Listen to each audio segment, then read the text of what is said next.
The executive jet touched down at Singapore's private terminal just as the monsoon clouds gathered overhead.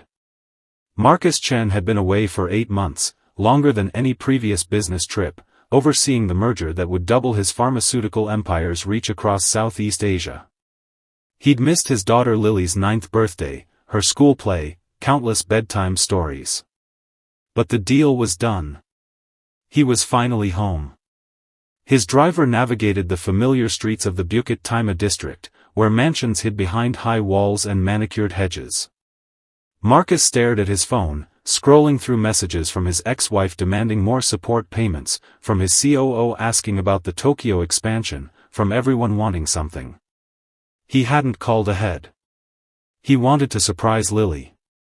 The iron gates of his estate swung open automatically.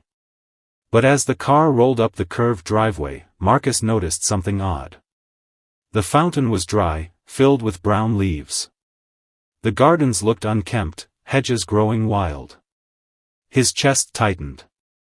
"Wait here," he told the driver. The house was silent when he entered. Too silent. "Lily," he called out. "Mrs. Tan?" Mrs. Tan was the housekeeper he'd hired before leaving, a stern woman with impeccable references. No answer. He climbed the curved staircase, his footsteps echoing. Lily's room was empty, her bed unmade. A doll lay face down on the floor, abandoned. Marcus's heart began to race. He pulled out his phone, about to call the police, when he heard something, a child's laughter, faint, coming from outside. He rushed to the window overlooking the neighbor's property. There, in the modest garden next door, he saw his daughter. But the sight made his blood run cold. Lily sat on the ground in a dress that was too small, torn at the hem, her hair uncombed and tangled.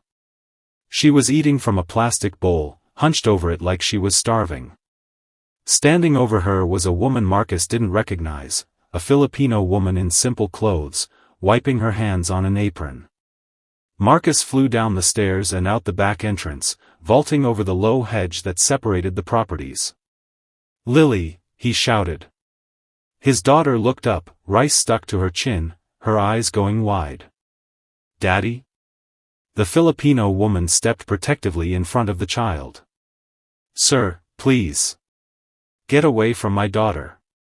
Marcus grabbed Lily's arm, pulling her up. The bowl clattered to the ground. "What have you done to her? Why does she look like this?"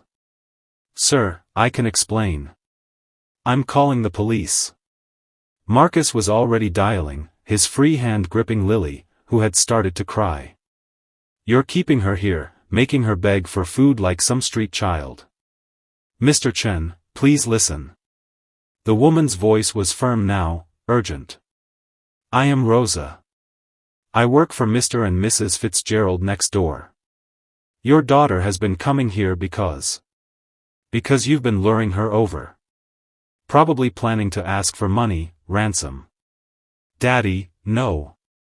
Lily was sobbing now, trying to pull away. "Rosa's nice. She gave me food because there was nothing to eat." Marcus froze. "What?"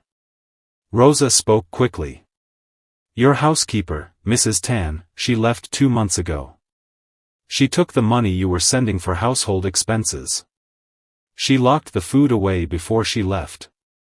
Your daughter has been alone in that big house, sir. I heard her crying one night, found her searching through the bins outside. I've been feeding her, but I was afraid to call authorities because I thought they wouldn't believe a maid over a rich man's housekeeper. I thought you knew, that you didn't care. That's not true." Marcus felt the world spinning.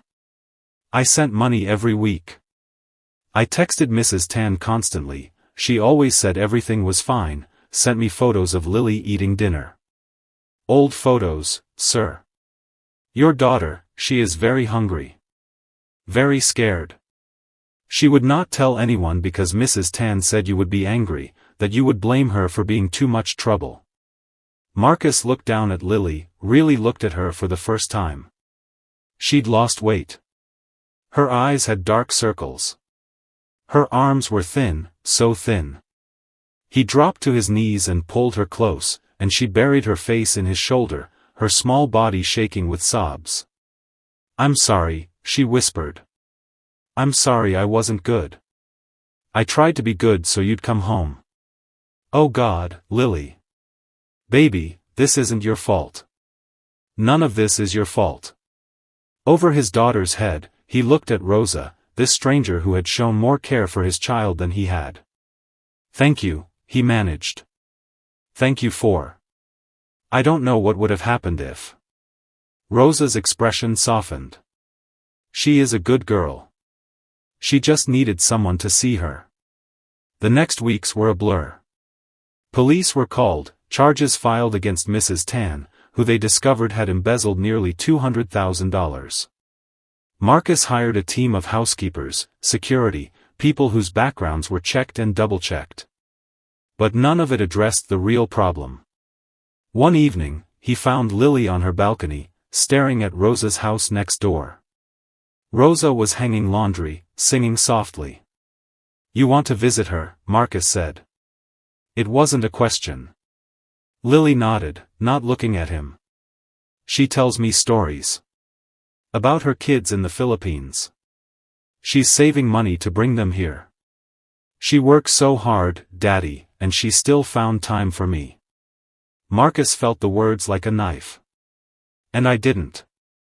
Finally, Lily turned to him, her 9-year-old eyes far too knowing. "You were working.